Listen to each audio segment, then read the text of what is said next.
দর্শক, কে এই অমিত আম্বারকার, যে কিনা বাংলাদেশের সার্চ লিস্টে একদম রাতারাতি ভাইরাল হয়ে গেছে।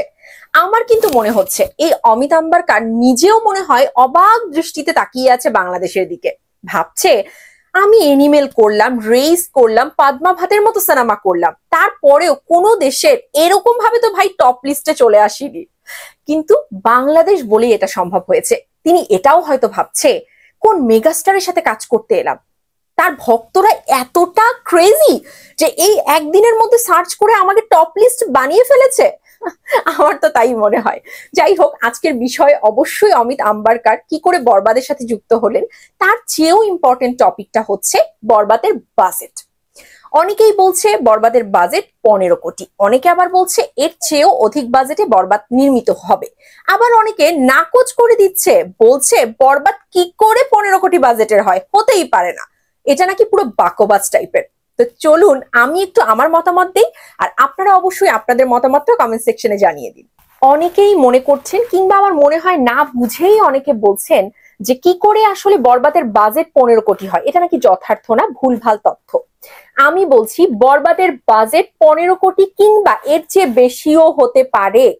একটাবার চিন্তা করুন তো, অমিত আম্বারকারের মতো একজন পোস্থেটিক আর্টিস্টকে মুম্বাই থেকে শুধুমাত্র একটা দিনের ফার্স্ট লুকের ফটোশুটের জন্য বাংলাদেশে নিয়ে আসা হয়েছে। ডিজিটালাইজ যুগে এসে কারো রেমুনারেশন বের করা কিন্তু এতটাও কঠিন কোনো কিছু না, অমিত আম্বারকারের মতো ব্যক্তির জন্য তো আরো না।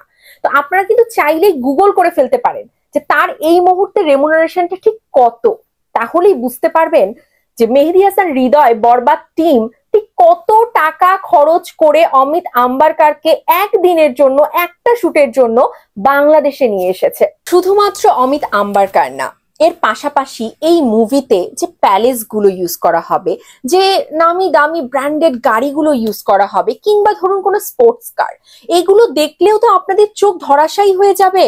তখনও কি ভাববেন যে 15 কোটির এই বাজেটটা যথার্থ না? একদমই মনে হয় না যে এটা ভাববেন আপনারা। আপনারা যারা এগুলো বলা বলি করছেন, একদম না বুঝেই বলা বলি করছেন। তো না বুঝে এরকম মিথ্যাচার প্রোপাগান্ডা কেনই বা বের করবেন বলুন? একটা রাজকীয় বরবাদ মুভিকে রাজকীয় ভাবে আসতে দিন না।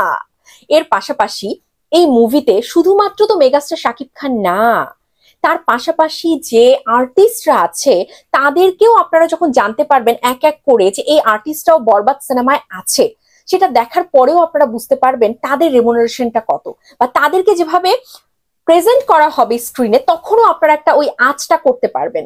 এছাড়া ভিলেনে কে থাকছে, একটা বিশেষ চমক তো ভিলেনে থাকছে ভাই। সেই ভিলেনের চমকটা দেখলেও বুঝতে পারবেন, ভিলেনের যে গেস্টার সেটা দেখলেও তো বুঝতে পারবেন অনেক কিছু।